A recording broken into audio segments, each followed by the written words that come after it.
ಕೂತು ಸ್ವಾಮೀಜಿಯವರ ಜೊತೆ ಮಾತಾಡಿ ಬಗೆಹರಿಸಿಕೊಂಡು ಈ ಒಂದು ಸಮಸ್ಯೆಯನ್ನು ಬಗೆಹರಿಸಿ ಈಗ ಪೀಠಕ್ಕೆ ತೋರ್ಬೇಕಂತಾರ. ಅವ್ರಿಗೆ ನಿಜವಾಗಿಯೂ ಅವ್ರು ದೈಹಿಕವಾಗಿ ತೊಂದರೆ ಹೋಗಿದ್ದಾರೆ. ಅವ್ರ ಆಶ್ರಯ ಸಲುವಾಗಿ ಅವ್ರನ್ನ ಮರಿ ಸ್ವಾಮಿಗಳನ್ನ ಪಟ್ಟಕ್ಕೆ ತೋರ್ಬೇಕಂತೇಳಿ ಏನ್ ಮಾಡ್ರ ಒಳ್ಳೆ ನಿರ್ಣಯ.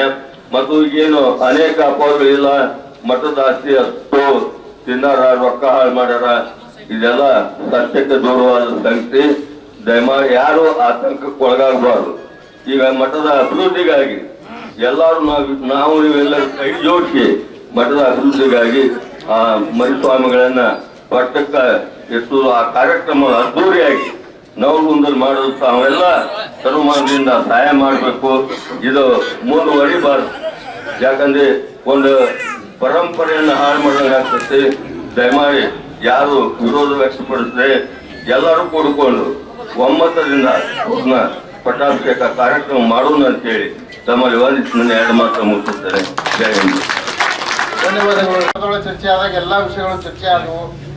ಯಾರು ಏನ್ ಮಾಡಕತ್ತಾರೋದಿಲ್ಲ ಗೊತ್ತಾಯ್ತು. ಸನ್ಮಾನ್ಯ ಭಕ್ತರಲ್ಲಿ ವಿನಂತಿ, ಇತ್ತೀಚಿನ ಕೆಲವು ದಿನಗಳಲ್ಲಿ ನವಲಗುಂದೊಳಗೆ ಎಂತ ಸಂಸ್ಕಾರ ಹೊಂಟೈತಪ್ಪ ಅಂದ್ರೆ, ಯಾವ ಮಠ ಮಾನ್ಯಗಳು ಬೆಳೆಯಕತ್ತಾವು, ಡೆವಲಪ್ಮೆಂಟ್ ಆಗತ್ತವು, ಅವನ್ನ ತಮ್ಮ ಹಿಡಿತೊಳಗೆ ಇಟ್ಕೋಬೇಕು, ಆಡಳಿತ ತಮ್ಮ ಕೈಯೇ ಬರಬೇಕು ಅನ್ನುವಂತ ಹುನ್ನಾರಗಳು ಬಹಳ ನಡೆದವಿಲ್ಲ. ಏನ್ರಿ, ಇದು ನಮ್ಮ ಬರೋ ಪೀಳಿಗೆಗೆ ಒಳ್ಳೆಯ ಸಂಸ್ಕಾರ ಅಲ್ಲ. ನಮ್ಮ ಮಠ ಮಾನ್ಯಗಳು, ಮಂದಿಗಳು, ಚರ್ಚಿಗಳು ಕೂಡ ಅವೇನು ಅದಾವಪ್ಪ ಅಂದ್ರೆ ನಮ್ಮನ್ನ ಧರ್ಮದಿಂದ ಮುನ್ನಡೆಸಾಕ, ಸಂಸ್ಕಾರ ಕೊಟ್ಟು ಮುನ್ನಡೆಸಾಕ, ಇಡೀ ಮಾನವ ಕುಲ ಒಂದಾಗಿ ಸೌಹಾರ್ದತೆಯಿಂದ ಬಾಳೆ ನಡೆಸಲಿ ಅನ್ನೋದಕ್ಕೆ ಮಠಮಾನ್ಯಗಳದ ಹೊರತು ಇಂಥ ವೈಯಕ್ತಿಕ ಸ್ವಾರ್ಥಗಳನ್ನ ಒಳಗೆ ಕುತಂತ್ರ ಮಾಡಕ್ಕಲ್ಲ ಅನ್ನೋದನ್ನ ಸ್ಪಷ್ಟಪಡಿಸ್ತೇನೆ. ಭಕ್ತಾದಿಗಳೇ, ಮೊನ್ನೆ ಮಠದಲ್ಲಿ ಕೂಡಿದ ಸಂದರ್ಭದಲ್ಲಿ ನಾವು ಶ್ರೀಗಳಿಗೆ ಸ್ಪಷ್ಟವಾಗಿ ಕೇಳಿದ್ವಿ, ಹಿಂಗೆ ನಿಮ್ಮ ಮೇಲೆ ಆರೋಪ ಮಾಡಕತ್ತಾರ, ಅದು ಸತ್ಯಕ್ಕೆ ಎಷ್ಟು ಹತ್ತಿರ ಐತಿ, ಎಷ್ಟು ದೂರ ಐತಿ, ನಮ್ಗೆ ವಿವರವಾದ ವರದಿ ಕೊಡ್ರಿ ಅಂದಾಗ ಅವ್ರು ಬಹಳ ಮಾನಸಿಕವಾಗಿ ನೊಂದಿದ್ರು. ಆ ಘಟನೆಗೆ ಅವರು ವಿರೋಧ ಮಾಡಿದಕ್ಕೆ ಮತ್ತೆ ಹೆದರಿಬೇಡ್ರಿ ಅಂತ ಇಡೀ ತಾಲೂಕಿನ ಜನ ಅವ್ರಿಗೆ ಧೈರ್ಯ ತುಂಬಿದ್ರು. ಆ ಸಂದರ್ಭದೊಳಗೆ ಈಗಿನ ಶ್ರೀಗಳು 1994ರಲ್ಲಿ ಪಟ್ಟಕ್ಕಾಗ್ಯಾರ. ಅವತ್ತಿಂದ ಇಲ್ಲಿವರೆಗೂ ಮಠದ ಆಸ್ತಿಗಳು ಎಷ್ಟದವ, ಹಿರಿಯರೆಲ್ಲ ಸೇರಿ ಕಾಲೇಜಿಗೆ, ಶಿಕ್ಷಣ ಸಂಸ್ಥೆಗೆ ಆಸ್ತಿ ಕೊಟ್ಟಾರ. ಶ್ರೀ ಮಠದಿಂದ ಎಷ್ಟು ಶಾಖಾ ಮಠಗಳ ನಿರ್ಮಾಣ ಆಗ್ಯಾವು, ಎಷ್ಟು ಪ್ಲಾಟ್ಗಳದವು, ಎಷ್ಟು ಹಣ ಐತಿ ಅನ್ನೋದನ್ನ ವಿವರದ ವರದಿ ಕೊಟ್ಟಾರ. ಇನ್ಮೇಲೆ ಯಾರು ಮಠದ ಬಗ್ಗೆ, ಅಜ್ಜಾರ ಬಗ್ಗೆ ಲೆಕ್ಕ ಬಾಕಿ ಕೇಳೋರು ಏನಾರ ಇದ್ರೆ ನಾವು ಮಠದ ಮುಂದೆ ನೋಟಿಸ್ ಬೋರ್ಡ್ಗೆ ಎಲ್ಲಾ ದಾಖಲೆಗಳನ್ನು ಹಚ್ಚಿರ್ತೇವೆ. ಅವ್ರ ಬಂದಲ್ಲಿ ದಯವಿಟ್ಟು ನೋಡ್ರಿ, ಪ್ರತಿಯೊಬ್ಬರ ಮನೆಗೆ ಹೋಗಿ ತೋರಿಸುವಂತ ಶಕ್ತಿ ಯಾರಿಗೂ ಇಲ್ಲ, ಯಾರಿಗೂ ಆಗುದಿಲ್ಲ. ನೀವು ಬರ್ರಿ, ದಯವಿಟ್ಟು ಮಠಕ್ಕೆ ಬರ್ರಿ. ಮಠದಿಂದ ಆದಂತ ಈ ಕಳೆದ 34 ವರ್ಷದಲ್ಲಿ ಆದಂತ ಆಗು ಹೋಗುಗಳು, ಖರ್ಚು ವೆಚ್ಚ, ಲಾಭ ಎಲ್ಲ ಕೂಡ ನಾವು ಮಠದಲ್ಲಿ ನೋಟಿಸ್ ಬೋರ್ಡಿಗೆ ಹಚ್ತೇವೆ. ತಾವು ಬಂದು ನೋಡ್ರಿ, ತಿಳ್ಕೊರಿ, ಮಠದ ಬಗ್ಗೆ ಅಪಪ್ರಚಾರ ಮಾಡಬೇಡ್ರಿ, ಮಠದ ಬಗ್ಗೆ ಸೇವೆ ಮಾಡುವಂತ ಮನೋಭಾವನೆ ಇಟ್ಕೊಂಡು ಬರ್ರಿ ಅಂತ ಹೇಳಿ ನನ್ನ 2 ಮಾತನ್ನು ಮುಗಿಸ್ತೇನೆ. ಅದೇ ರೀತಿ ಈ ಒಂದು ಕಾರ್ಯಕ್ರಮಕ್ಕೆ ಇಡೀ ತಾಲೂಕಿನಿಂದ ಬಂದಂತ ಶ್ರೀಮಠದ ಸದ್ಭಕ್ತರಿಗೂ ಕೂಡ ನಾನು ಹೃದಯಪೂರ್ವಕವಾಗಿ ಮತ್ತೊಮ್ಮೆ ಅಭಿನಂದನೆ ಸಲ್ಲಿಸ್ತಾ, ಬರುವ ದಿನಗಳಲ್ಲಿ ಈಗಾಗಲೇ ಜಗದ್ಗುರು ಪಂಚಪೀಠಾಧೀಶರು ಕೂಡ ನಿರ್ಧಾರ ಮಾಡಿದಂತೆ ಮೇ 17ನೇ ತಾರೀಕು ಪೀಠಾಧಿಕಾರ ಮರಿದೇವರ ಪೀಠಾಧಿಕಾರ ಮಹೋತ್ಸವ ನಡೀಬೇಕಂತ ಹೇಳಿ ನಿರ್ಧಾರ ಮಾಡ್ಯಾರ. ಬಹುಶಃ ಇಂಥ ಆಟಗಾರ ಹಾಕೋದ್ರಿಂದ ಅವ್ರ ಮನಸ್ಸಲ್ಲಿ ಗೊಂದಲಗಳಾಗಿರ್ಬೋದು. ದಯವಿಟ್ಟು ಇಲ್ಲಿ ಸೇರಿದಂತ ಸನ್ಮಾನ್ಯ ಎಲ್ಲ ಸದ್ಭಕ್ತರು ಕೂಡ ಪಂಚಪೀಠಾಧೀಶರ ಹತ್ರ ಹೋಗಿ ವಿನಂತಿ ಮಾಡಿಕೊಂಡು, ಭಿನ್ನ ಮಾಡಿಕೊಂಡು, ತಾವು ಈ ಹಿಂದೆ ಏನು ಸಮಯ ನಿಗದಿ ಮಾಡಿರಿ ಅದೇ ಸಮಯಕ್ಕೆ ಮರದೇವರನ್ನ ಪೀಠಾಧ್ಯಕ್ಷರನ್ನಾಗಿ ಮಾಡ್ರಿ ಅಂತ ಹೇಳಿ ಅವ್ರ ಭಿನ್ನ ಮಾಡಿಕೊಂಡು ಅದೇ ತಾರೀಕಿಗೆ ಕಾರ್ಯಕ್ರಮವನ್ನ ಅಲ್ಲಲ್ಲ ಮತ್ತೆ ಡೇಟ್ ಇನ್ನು ಮುಂದೆ ಆಗಬಾರ್ದಂತ ಈಗ ಅವರಲ್ಲಿ ನಿರ್ಧಾರ ಮಾಡಿದ್ದನ್ನ ಕೆಲವು ಕುತಂತ್ರಿಕ ಮಾತು ಕೇಳಿ ಮುಂದೆ ಹಾಕುದು ಬೇಡ ಅಂತ ಹೇಳಿ ನಾವು ಅವ್ರಿಗೆಲ್ಲರೂ ದೀರ್ಘ ನಮಸ್ಕಾರ ಹೇಳಿ ಈ ಒಂದು ಕಾರ್ಯಕ್ರಮ ಪಂಚಪೀಠ ಒಂದು ಇಡೀ ಎಲ್ಲ ಪಂಚಪೀಠಾಧ್ಯಕ್ಷರ ನೇತೃತ್ವದಲ್ಲಿ ಈ ಒಂದು ಪೀಠೋತ್ಸವ ಇದನ್ನ ಪೀಠಾರೋಹಣ ಕಾರ್ಯಕ್ರಮ, ಮರದೇವರ ಪೀಠಾರೋಹಣ ಕಾರ್ಯಕ್ರಮ ನೆರವೇರಿಸೋಣ. 5 ಜಗತ್ತಿರುಗಳ ಆಟ ಪಲ್ಲಕ್ಕಿ ಮಹೋತ್ಸವ ಮಾಡೋಣ, ವಿಜೃಂಭಣೆಯನ್ನು ಆಚರಿಸೋಣ. ಈ ಎಲ್ಲ ಪಟ್ಟಾಧಿಕಾರ ಮಹೋತ್ಸವ ಮಾಡೋದಕ್ಕೆ ಜಗತ್ತಿಗಳು ಅಪ್ಪಣೆ ಕೊಟ್ಟಾರ. ನೀವು ಸದ್ಭಕ್ತರು ಎಲ್ಲ ಓಕೆ ಇದ್ರೆ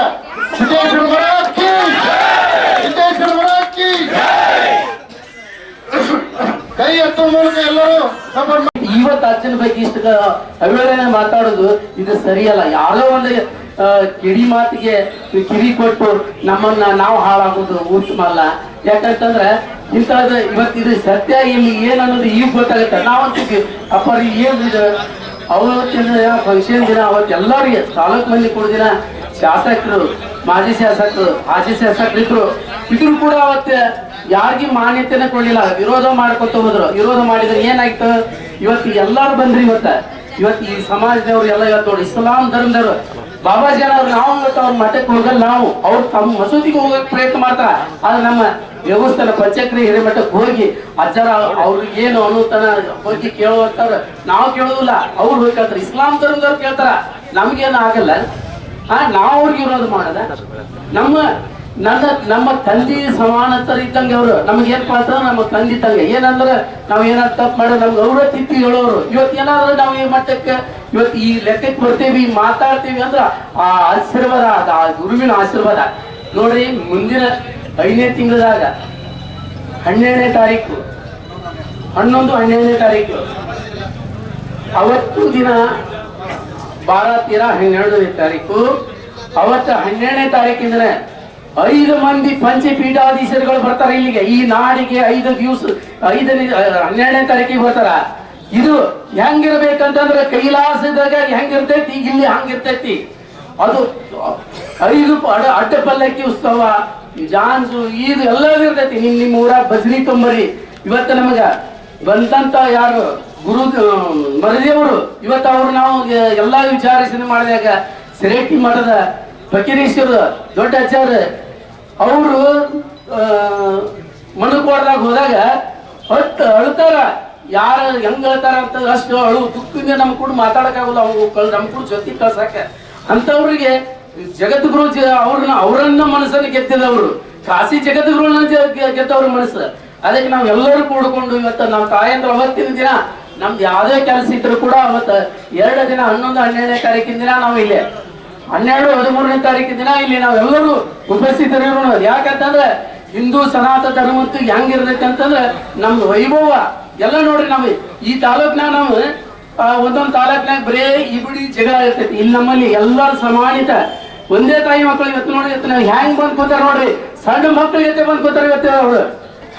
ಅದು ನಾವು ಮೆಚ್ಚಬೇಕಾದಂತ ವಿರೋಧ ಮಾಡುವಂತವ್ರು ಅವ್ರು ಹೋಗ್ಬೇಕಾಗಿತ್ತು. ನಮ್ಮವರು ನಮ್ಗೆ ವಿರೋಧ ಮಾಡ್ತಾರಂದ್ರೆ ಇದು ಸರಿ ಅನ್ಸಂಗಿಲ್ಲ. ಆದ್ರೂ ಕೂಡ ಅವ್ರಿಗೆ ಸಿದ್ದೇಶ್ವರ ಸ್ವಾಮಿಗಳು ಅವ್ರಿಗೆ ಆಶೀರ್ವಾದ ಕೊಟ್ಟು ಅವ್ರಿಗೆ ಇದನ್ನ ಬರೋಂಗಾಗ್ಲಿ ಅಂತ ಹೇಳಿ ನನ್ನ 2 ಮಾತಿಗೆ ಜೈ ನಿಂತ. ಬಹಳ ಹಿಂದಿನ ಕಾಲದಿಂದ ಅಕ್ಷರ ದಾಸೋಹದಲ್ಲಿ ಮುಂದಾದಂತ ಒಂದು ಮಠ ಇತ್ತು. ಇಲ್ಲಿ ಜಾತಿ ಧರ್ಮ ಯಾವುದು ಎಲ್ಲೂ ಇಲ್ಲ, ಹಿಂದೂ ಅಂತೂ ಇಲ್ಲ, ಮುಸ್ಲಿಂ ಅಂತೂ ಇಲ್ಲ. ಆದ್ರೆ ಇವತ್ತಿನ ಕೆಲವು ಪಟಾಬದ್ಧ ಶಕ್ತಿಗಳು ಅಥವಾ ಹಿತಶತ್ರುಗಳನ್ನ ಜೊತೆಗೆ ಇದ್ದುಕೊಂಡು ಅದಕ್ಕೆ ಮಠಕ್ಕಾಗ್ಲಿ ಸಮಾಜಕ್ಕಾಗ್ಲಿ ಒಂದು ಕೆಟ್ಟ ಹೆಸರು ತರಕ್ಕೆ ಅಥವಾ ಒಂದು ದುರಾಡಳಿತವನ್ನ ಮುಂದುವರ್ಸಕ್ಕೆ ಪ್ರಯತ್ನ ಮಾಡ್ತಾ ಇದ್ದಾರೆ. ಈ ಎಲ್ಲರೂ ನಾವು ನಾಗರಿಕರೆಲ್ಲ ಸೇರಿ ಈ ಮಠದ ಉದ್ಧಾರಕ್ಕಾಗಿ ತಾವೆಲ್ಲರೂ ಸೇರಿ ಹೆಗಲು ಕೊಟ್ಟು ಅಜ್ಜರ ಜೊತೆಗೆ ಇರೋಣಂತೆ ಎಲ್ಲರೂ ಕೇಳ್ಕೊತೀನಿ. ದಯವಿಟ್ಟು ಎಲ್ಲರೂ ಜೈ ನಾಗಲಿಂಗ ಯಜ್ಞೇಶ್ವರ ಮಹಾರಾಜ್ ಕಿ ಜೈ, ಹಿರೇಮಠ ಮಹಾರಾಜ್ ಕಿ ಜೈ.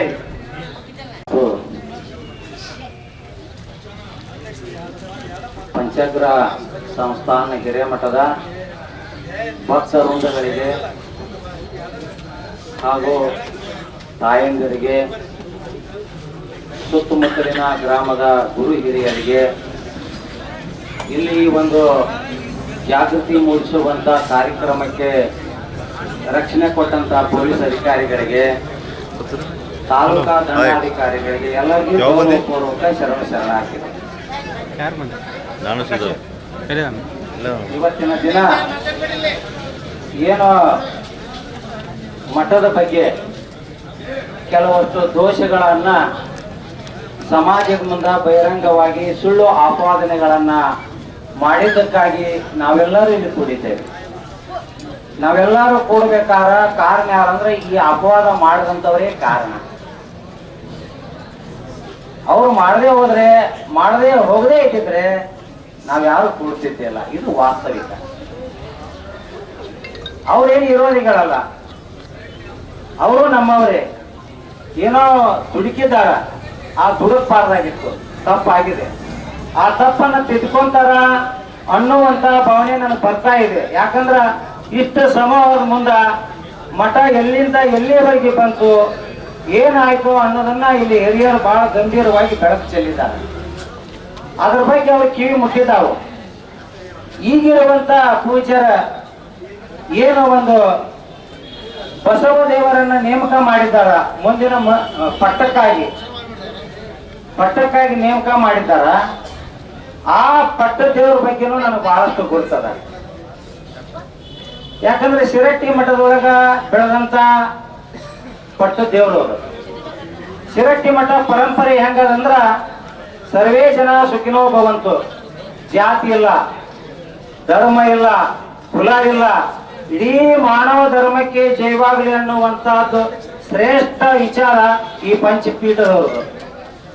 ನೋಡಿ ನೀವು ಸ್ವಲ್ಪ ಮಾನವ ಧರ್ಮಕ್ಕೆ ಜಯವಾಗಲಿ ಅಂತ ಯಾಕೆ ಕೊಟ್ರು? ಒಂದ ಧರ್ಮಕ್ಕೆ ಕೊಡ್ಬೇಕಾಗಿತ್ತಲ್ಲ, ಹಿಂದೂ ಧರ್ಮ ಕೊಡ್ಬೇಕಾಗಿತ್ತು, ಇಸ್ಲಾಂ ಧರ್ಮ ಕೊಡ್ಬೇಕಾಗಿತ್ತು, ಕ್ರೈಸ್ತ ಧರ್ಮ ಕೊಡ್ಬೇಕಾಗಿತ್ತು. ಎಲ್ಲಾ ಧರ್ಮನೂ ಶ್ರೇಷ್ಠ, ಆದ್ರೆ ಮಾನವ ಎಲ್ಲಾ ಧರ್ಮಕ್ಕಿಂತ ಮಾನವ ಧರ್ಮ ಬಹಳ ಶ್ರೇಷ್ಠ ಅನ್ನುವಂತ ಒಳ್ಳೆಯ ಒಂದು ಅದ್ಭುತವಾದ ವಿಚಾರ ಕೊಟ್ಟರು.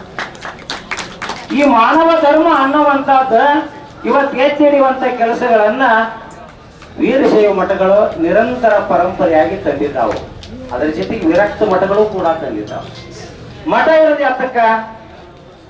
ಭಕ್ತರನ್ನ ಬದಲಾವಣೆ ಮಾಡಕ, ಭಕ್ತರಿಗೆ ಸಂಸ್ಕಾರ ಕೊಡಕ, ಭಕ್ತರ ದಾರಿಗಳನ್ನ ಗಟ್ಟಿಗೊಳಿಸಕ, ಅಭಿವೃದ್ಧಿ ಪಡಿಸಕ ಶಾಶ್ವತವಾದಂತ ಮಠಗಳನ್ನ ಇಂದ ಬಹಳ ನಮ್ಗೆ ಗೊತ್ತಾ ಇಲ್ಲ, ಬಹಳ ಸುಮಾರು ಸಾವಿರಾರು ವರ್ಷಗಳಿಂದ ಈ ಮಠಗಳು ಬಂದವು. ಇವತ್ತು ಕೂಡ ಅಂತ ಮಠಗಳಿಗೆ ಇದೇನು ಹೊಸದಲ್ಲ ಇದೆ. ಯಾಕೆ ಹೇಳ್ತೀನಿ ಕೇಳ್ರಿ. ಸತ್ಯ ಹರಿಶ್ಚಂದ್ರನ ಬಗ್ಗೆ ನಾವು ಕೇಳ್ತೀವಿ. ಇಡೀ ರಾಜ್ಯವನ್ನ ಬಿಟ್ಟು, ಒಂದು ಕುತಂತ್ರದಿಂದ ಇಡೀ ರಾಜ್ಯವನ್ನು ಬಿಟ್ಟು ಸುಡಗಾಡ ಕಾಯುವಂತಹ ಪರಿಸ್ಥಿತಿ ಬಂತು. ಆದ್ರೆ ಇವತ್ತ ಧರ್ಮದಿಂದ ನಡ್ಕೊಳ್ಳೋರ ಮೇಲೆ ಕರ್ಮ ಬಂದು ಸ್ವಲ್ಪ ಕೂಡ್ತದ, ಆದ್ರೆ ಶಾಶ್ವತವಾಗಿ ಕೂಡಲ್ಲ. ಅದ ಕರ್ಮ ಕರಿಗೆ ಹೋಗ್ತದ. ಅದ ಇವತ್ತ ಧರ್ಮ ಬೆಳೆದದ. ಅದಕ್ಕಾಗಿ ಯೋಗ್ಯವಾಗಿರುವಂತ ಪಟ್ಟದೇವರು ಬಸವದೇವರು ಬಹಳ ಅದ್ಭುತ ಶಾಣ್ಯದವರು ಮತ್ತು ಒಂದಲ್ಲ ಎರಡಲ್ಲ ಸುಮಾರು ಏನು ನಿಪುಣಿ ಹೊಂದಿದಂತ ಪೂಜ್ಯರ ಜೊತೆಗೆ ಕೈ ಕೆಲಸ ಮಾಡದಂತವ್ರು. ನಾವೊಂದ್ ಕಡೆಗೆ ಹೇಳ್ತೀವಿ. ನಾನು ಯಾಕೆ ಹೇಳ್ತೀನಿ ಕೇಳ್ರಿ ದಯವಿಟ್ಟು. ಇನ್ನೊಂದ್ ಸ್ವಲ್ಪ ಹೇಳಿ ಮುಗಿಸ್ಬಿಡ್ತೀನಿ. ಬಹಳ ಜನ ಮಾತಾಡಲ್ಲ. ತಾನ್ಸೇನ್ ಅಂದ್ರೆ ಗುರುತ ಸಂಗೀತಗಾರ ತಾನ್ಸೇನ್ ಅಂತ ಹೇಳಿ. ಆ ರಾಜ ಕೇಳ್ತಾನ ತಾನ್ಸೇನಗ, ನಮ್ಮ ಮಠದೊಳಗ ನಮ್ಮ ಆಸ್ಥಾನದೊಳಗ ಸಂಗೀತಗಾರ ಯಾರೊಬ್ರು ಚಲೋದಾರು ಮಾಡಿ ಗುರುತು ಮಾಡಿ ತೋರಿಸ್ರಿ ಅಂತ ಹೇಳಿ. ಅವಾಗ ಹೇಳ್ತಾರ ಅವರು, ಇಡೀ ನಾಡಿನ ತುಂಬಾ ಬರ್ತಾರೆ ಎಲ್ಲಾ ಸಂಗೀತಗಾರರು. ಆದ್ರೂ ಕೂಡ ಒಂದ್ ಕಡೆಗೆ ಹೇಳ್ತಾರ, ತಾನ್ಸೇನ ಮಗ ಸಪ್ತ ಹೆಣ್ಣದ ಕಣ್ಣಾಗ ನೀರ್ ತರುವಂತ ಸಂಗೀತ ಬಾರಿಸಿದಾಗ ಇಡೀ ಲೋಕ ಒಪ್ಪುವಂತದ. ಆ ರೀತಿ ಒಳಗೆ ಇವತ್ತ ಬಸವ ಏನು ಪಟ್ಟದೇವರಲ್ಲ, ನನ್ನ ವಿಚಾರ ಪ್ರಕಾರ, ನಾನು ಅವಲೋಕನ ಮಾಡಿದ ಪ್ರಕಾರ, ನಾ ಅಧ್ಯಯನ ಮಾಡಿದ ಪ್ರಕಾರ ಯೋಗ್ಯವಂತರು ಬುದ್ಧಿವಂತರು ಹಿಂದೇನು ಮಠ ಯಾವ ನಿಟ್ಟಿನಿತ್ತಲ್ಲ ಆದ್ರೂ 4 ಪಟ್ಟು ಬೆಳೆಸುವಂತ ಶಕ್ತಿ ಉಳ್ಳುವಂತ ಈ ಮಠ ಏನೋ ಪರಂಪರೆ ಒಯ್ಯುವಂತ ಪೀಠಕ್ಕಾಗುವಂತ ಪಟ್ಟ ದೇವರು ಇವರು ಅನ್ನುವಂಥದ್ದು ಸ್ಪಷ್ಟವಾಗಿದೆ. ಇದ್ರ ಬಗ್ಗೆ ವಿರೋಧ ಬೇಡ ದಯವಿಟ್ಟು. ಯಾರು ವಿರೋಧ ಮಾಡಿರೋ ಅವ್ರನ್ನೂ ಕರ್ಕೊಳ್ಳೋಣ. ಅವ್ರೇನು ನಮ್ಮ ಹೊರಗಾರಲ್ಲ, ಅವ್ರ ಬಗ್ಗೆ ತೇಜೋಜನ ಮಾಡೋದು ಬೇಡ, ಇದನ್ನು ಬೆಳೆಸೋದು ಬೇಡ. ಏನು ಕಾರ್ಯಕ್ರಮ ನಿಗದಿ ಮಾಡಿದ್ರಿ ಆ ಕಾರ್ಯಕ್ರಮಕ್ಕೆ ಪಂಚಪೀಠಾಧೀಶರು ಬರ್ತಾರ, ಹಲವಾರು ಮಠಾಧೀಶರು ಬರ್ತಾರ. ಎಲ್ಲರ ನೇತೃತ್ವದೊಳಗ ಮಾರ್ಗದರ್ಶನದೊಳಗ ಈ ಹಿರೇಮಠ ಅನ್ನುವಂಥದ್ದು ಈ ತಾಲೂಕಿಗೆ ಬಹಳ ದೊಡ್ಡದ ಮಠ. ಅದು ಆ ಮಠಕ್ಕೆ ನಾವೆಲ್ಲರೂ ಕೂಡ ಭಕ್ತಿಯಿಂದ ನಡ್ಕೊಳ್ಳೋಣ. ಮಠದಲ್ಲಿ ಏನೇ ಇರಲಿ ಸಮಸ್ಯೆ ನಾವು ಕುಂತು ಮಾತಾಡ್ಕೊಳ್ಳೋಣ. ನಮ್ಮ ಕುಟುಂಬದ ಸಮಸ್ಯೆಗಳನ್ನ ನಾವು ಹೆಂಗ ಹೊರಗೆ ತರಲ್ಲ ಹಂಗ ಮಠದ ಸಮಸ್ಯೆಗಳನ್ನ ತರಲಂಗ ಹಿರಿಯರನ್ನು ಮುಂದುವರೆಸಬೇಕು ಅನ್ನುವಂತ ವಿಚಾರವನ್ನು ಹೇಳಿ ನಾನಿಲ್ಲಿ ಬಹಳಷ್ಟು ಮಾತನಾಡಲಿಕ್ಕೆ ಸಮಯ ಇಲ್ಲ. ದಯವಿಟ್ಟು ಈ ಒಂದು ಪಟ್ಟಾಧಿಕಾರಿಗಳನ್ನು ಮಾಡಲಿಕ್ಕೆ ಸಂಪೂರ್ಣವಾದಂತ ಎಲ್ಲರೂ ಬೆಂಬಲ ಜೊತೆಗೆ ಇದನ್ನು ಮುಂದೆ ನಡೆಸೋಣ ಅನ್ನುವಂತ ಈ ಸಂದರ್ಭದಲ್ಲಿ ನನ್ನ 4 ಮಾತಿಗೆ ವಿರಾಮ ಹೇಳ್ತಾ ಇದ್ದೀನಿ. ಜೈ ಜವಾನ್ ಜೈ ಕಿಸಾನ್.